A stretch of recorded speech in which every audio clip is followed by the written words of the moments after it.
Hello दोस्तों, twin flame journey में आपका बहुत बहुत स्वागत है। मैंने कुछ दिन पहले एक बहुत ही अच्छी बुक पढ़ी जिसका नाम है द पावर ऑफ नाउ। और ये बुक अचानक से ही मेरे सामने मेरी इस पे नज़र पड़ी, तो मैंने सोचा पढ़ के देखते हैं, शायद मेरे एंजल्स कुछ बताना चाहते हैं। और जब मैंने इस बुक को पढ़ा और समझा तो मुझे लगा कि यही तो वो चीज़ है जो मेरे लाइफ में मिसिंग है। इनर वर्क करने के बाद भी मैं प्रेजेंट में नहीं रह पा रही हूँ। तो मुझे इतना अच्छा फ़ील हो गया। पहले मैंने अपने एंजल्स को, गार्जियन एंजल्स को बहुत थैंक यू बोला, ग्रैटिट्यूड पे किया। तो मैंने सोचा कि जो मैंने सीखा है वो अपनी प्यारी सोल फैमिली से भी शेयर करना बनता है। तो इसमें ना 10 चैप्टर्स है, 10 चैप्टर्स है। तो मैंने सोचा एक एक चैप्टर्स पे वीडियो बनाऊँ और आप सबको डिटेल में इसके कंटेंट के बारे में बताओ, जो कि बहुत बहुत ज़्यादा नॉलेज है। एक हार्ट इसके राइटर हैं और इसमें बहुत अच्छी अच्छी बातें बोली गई हैं जो हमारे इनर वर्क में, ट्विन फ्लेम जर्नी में हेल्प कर सकती हैं। तो चलिए चैप्टर 1 की बात करते हैं।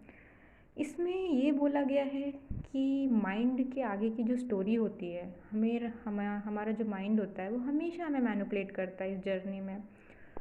तो क्या होता है, इसके आगे की स्टोरी क्या होती है, इसके बारे में बताया गया है। तो सबसे पहले हमें ये करना चाहिए कि जो नॉलेज हमें मिल रहा है या जो नॉलेज हमें बता रहा है, उसके लिए हमें ग्रैटिट्यूड पे करना चाहिए, थैंक यू बोलना चाहिए डिवाइन को कि थैंक यू वेरी मच कि ये नॉलेज मेरे तक पहुंचा, मैं समझ पाई और ये मेरे हाईएस्ट गुड के लिए अच्छा है, तभी मैं समझ पा रही हूँ।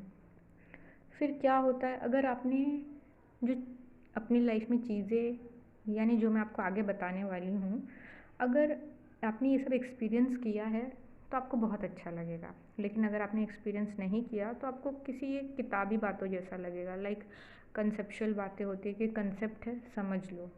लेकिन रियल आपने एक्सपीरियंस किया होगा तो आपको बहुत मज़ा आएगा सुन के। हमें हमेशा क्या लगता है, जब तक हम इनर वर्क नहीं करते, ट्विन फ्लेम जर्नी में नहीं होते, या कोई भी नॉर्मल सी सोल है, उसे लगता है कि मैं माइंड हूँ, मुझे ऐसा करना है, मुझे ये करना है, मुझे इतने एज में जॉब करनी है, शादी करनी है, बच्चे करने हैं, डीएम को इनर वर्क करना है, ये करना है। तो हमारा माइंड हमें इतना मैनिपुलेट करता है कि हम अपने माइंड को नहीं चलाते, हमारा माइंड हमें चलाता है। तो हमें ये नहीं करना है। हमें क्या करना है, हमें अपने माइंड को चलाना है, उसको डायरेक्शन देना है। ये नहीं कि हमारा माइंड हमें मैनिपुलेट कर रहा है 24 घंटे। इस चीज़ से आपको समझना है और इस चीज़ को अपने माइंड को बिल्कुल नहीं करने देना है। अब आप मुझसे पूछते हो हमेशा कि सोल पर्पस क्या है, मेरा सोल पर्पस क्या है। एक्चुअली आप खुद ही अपने आप में एक सोल पर्पस हो। आप जो सोल पर्पस करते हो ना, डिवाइन अपना सोल पर्पस आपके द्वारा फुलफ़िल करा रहे हैं। अनफोल्ड हो रही चीज़ें वन बाय वन। तो आप ऐसे मत सोचा करो कि मैं पीछे रह गई, या बहुत टाइम हो गया, या फिर मुझे समझ नहीं आया। सही टाइम पे सही चीज़ आपको अनफोल्ड होगी, आपको समझ आएगी, आपको एंजल्स हेल्प करेंगे और आप बिल्कुल सोल पर्पस करेंगे। तो इसका टेंशन आपको लेना ही नहीं है, सोचना ही नहीं इस बारे में। आपकी अवेकनिंग हुई, आप आगे बढ़े, आपको सारी चीज़ें समझ में आई और आपके अंदर ये चीज़ें वन बाय वन क्लियर हो रही है। मतलब आप एक डिवाइन पर्पस का साथ दे रहे हैं, उसे अनफोल्ड करने में हेल्प कर रहे हैं। और अब क्या होता है, हमारे अंदर जो डिवाइन होते हैं वो एक चॉइस डाल देते हैं और एक फ्री विल डाल देते हैं, जिसे हम यूज़ करके इस पर्पस को पूरा करते हैं। मतलब अगर हमारी चॉइस ही नहीं हो कि हमें ये करना है, मुझे डीएम को पाना है, तो हम इनर वर्क करेंगे ही नहीं। तो ये हमारी चॉइस है। और फ्री विल क्या है कि मुझे सिर्फ़ और सिर्फ मेरा डीएम ही चाहिए। यानी मैं बता रही हूँ कि ऐसा हमें स्टार्टिंग ऑफ द जर्नी लगता है, लेकिन एंड तक आते आते तब पता चलता है कि नहीं, वो तो मैं ही हूँ, अलग कहाँ है। इस बुक में और बताया गया कि प्रेजेंस में रहने में सबसे बड़ी प्रॉब्लम क्या आती है। सबसे बड़ी प्रॉब्लम आती है कि माइंड आपको यूज़ करता है, माइंड आपको मैनिपुलेट करता है, बोलता है नहीं नहीं ये गलत है, वो इंसान गलत है, ये गलत हो रहा है, इतना टाइम हो गया, अभी तक सब हो जाना चाहिए था। तो ये है, माइंड ने आपको यूज़ किया। अगर आपने माइंड को यूज़ किया तो कैसा होगा, मैं इनर वर्क कर रही हूँ, मुझे रिज़ल्ट की फ़िक्र करने की ज़रूरत नहीं है, डिवाइन पे छोड़ दो, मैंने अपना काम किया, सब कुछ अच्छा होगा। कुछ बुरा भी होता है तो उसमें पॉजिटिविटी देखिए। ये होता है अपना माइंड यूज़ करना। अपने माइंड को समझाइए, उसे फ्रेंड बना लीजिए, अपना एनिमी मत बनने दीजिए। और सेकंड होता है जो प्रॉब्लम क्रिएट करता है प्रेजेंट मोमेंट में रहने के लिए, वो होता है कि जो मेरी पहचान है कि मैं ये हूँ, ये मेरी कार है, ये मेरी मम्मी है, ये मेरा भाई है, ये मेरा डीएम है, तो उसके वजह से एक दिमाग में पैटर्न क्रिएट हो गया। और ये पैटर्न तोड़ने के लिए हमें क्या करना पड़ता है, प्रेजेंट मोमेंट में आना पड़ता है कि नहीं, डीएम मेरा फिज़िकली नहीं है, सोल लेवल पे है, और मेरा कुछ भी नहीं है, सब डिवाइन का है। अगर मैं किसी को कुछ दे भी रही हूँ, डोनेशन दे रही हूँ, तो वो उसका ही था जो मेरे द्वारा उस तक गया। वरना हम ईगो में आ जाते हैं कि मैंने डोनेशन दिया, तुमने नहीं दिया, तुम, वो चीज़ उसकी ही थी, उसे मिल गई, तुम बस एक माध्यम हो, एक मीडियम हो जिसके द्वारा वो चीज़ उसे मिली है। तो जब ये चीज़ टूट जाती है, प्रेजेंट मोमेंट में आ गए आप। अब हमें अपने माइंड को यूज़ करना आना चाहिए, हमें उसका ऑफ बटन पता होना चाहिए।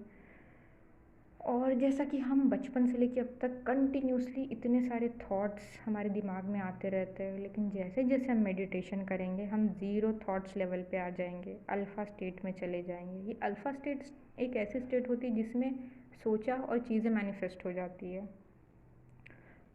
तब हमें पता चलता है कि लाइफ में अगर कुछ मैटर करता है वो है पीस, जॉय और प्यार, लव। इससे ज़्यादा कुछ मैटर नहीं करता। हम जब चलते हैं तो हमारे अंदर एक वॉइस चलती रहती है, बहुत सारी बातें, इसने क्या किया, उसने क्या किया, ये किया, वो किया। तो जब हम प्रेजेंट मोमेंट में आ जाएंगे, जैसे अगर हम चल रहे हैं तो सिर्फ हम अपने पैरों को देख रहे हैं और उस ग्राउंड को देख रहे हैं, यही है प्रेजेंट मोमेंट में आना। चलते चलते आपके पास जो पेड़ पौधे दिख रहे हैं उसको निहारना, उसके पत्तों को देखना, उस हवा को फील करना, सारी चीज़ों को ब्रेक कर देता है। तो ऐसा आपको करना है प्रेजेंट मोमेंट में रहने के लिए। इसके लेवल्स आपको धीरे धीरे बढ़ाने हैं, क्योंकि आपका माइंड हमेशा आपको बोलेगा नहीं नहीं, फिर से सोचते पास्ट के बारे में, क्या हुआ था, डीएम ऐसा किया था, अब ऐसा करेगा, थर्ड पार्टी के साथ है। नहीं सोचना है, प्रेजेंट में मैं चल रही हूँ, यही मेरे लिए मैटर करता है, यही सब कुछ है।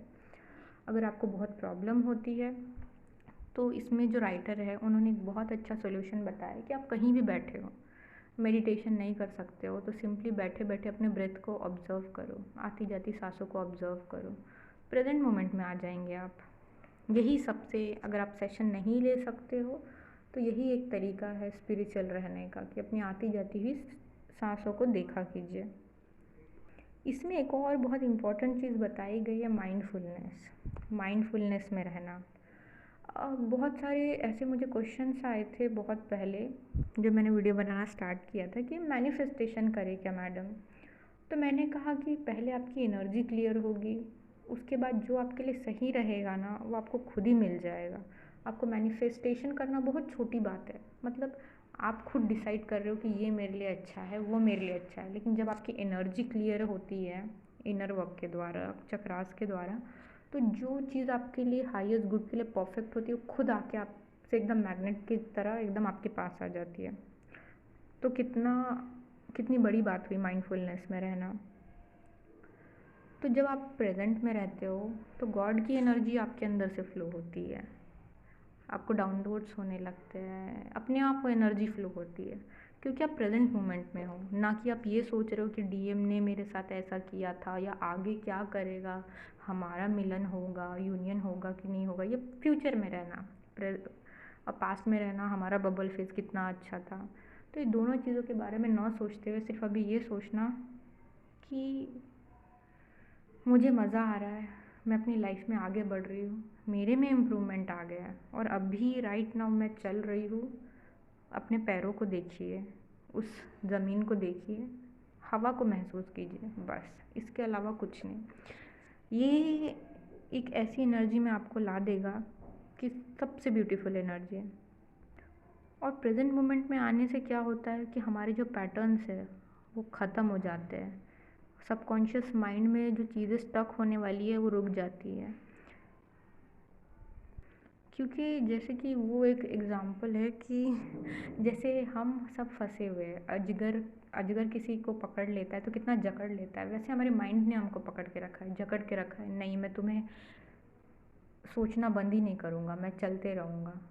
तो ये रहता है कि मुझे एनर्जी फ़ील हो रही है, डीएम की एनर्जी फ़ील हो रही है, ये मेरी है कि डीएम की है। यही तो है माइंड का खेल। मैं यही आपको समझाना चाहती हूँ कि इस माइंड के खेल से बाहर निकलिए, इसके गेम को समझिए। माइंड आपको हमेशा बोलता है नहीं नहीं, डीएम की एनर्जी, अरे एनर्जी किसी की भी हो, तुम पहले अपनी एनर्जी क्लियर करो। आपको अपनी एनर्जी क्लियर करनी है, खुद की एनर्जी पे ध्यान देना है। मेरी एनर्जी कैसी है, हैवी है, रिलीज़ करो, शांत रहो, ऊपर से एक डिवाइन लाइट को आते हुए देखो, चक्रास को घूमते हुए फील करो, बस शांत। किसकी एनर्जी है, उसको क्या हो रहा है, मुझे क्या हो रहा है, कुछ फील नहीं करना है। मैं ठीक हूँ, वो अच्छा है। जिस तरह मेरे लिए एंजल्स हेल्प करते हैं, वो भी डिवाइन है, उसको भी एंजल्स की हेल्प मिलती है। उसे किसी की मदद की ज़रूरत नहीं है, उन पे भी डिवाइन का आशीर्वाद है। ऐसा सोचना है। जब हमारी कॉन्शियसनेस कम हो जाती है तो हम इनर वर्क पे फोकस नहीं कर पाते हैं। जैसे आपके क्वेश्चन आते हैं मैम इनर वर्क में मन नहीं लग रहा है, तो क्यों नहीं लग रहा है? हमारा जो कॉन्शियसनेस लेवल था वो कम हो गया, बढ़ना था लेकिन कम हो गया। तो ये कैसा, ये कम ज़्यादा चलते रहता है, तो इसको ग्राउंडिंग करना है। मतलब एक एनर्जी आपने ऊपर उठाई चक्रास के द्वारा, अब धीरे धीरे अपने कंसेप्ट को फॉर्म करना है कि जो मैंने किया वो सच है, जो मैंने किया वो सही है। अफर्मेशन दे दे के अपने सबकॉन्शियस माइंड को हील करते रहना है कि नहीं, ये सच है, जो मैं कर रही हूँ परफेक्ट है, रिज़ल्ट की चिंता नहीं करनी है। मैं बहुत लो लेवल पे थी, मेरा लेवल बहुत अच्छा हो गया है। इस तरीके से अपने आप को अप्रिशिएट कीजिए, तो आपका कॉन्शियस माइंड ना लेवल बढ़ाएगा।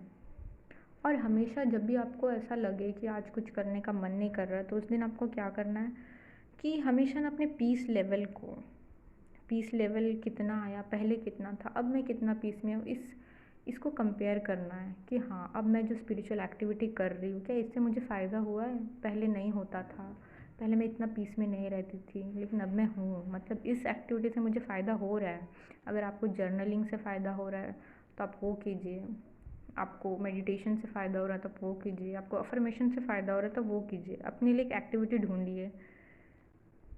होप सो कि इस वीडियो से आपको हेल्प मिली हो और आप हमेशा हमेशा बहुत खुश रहें और इनर वर्क करते रहिए। God bless you all.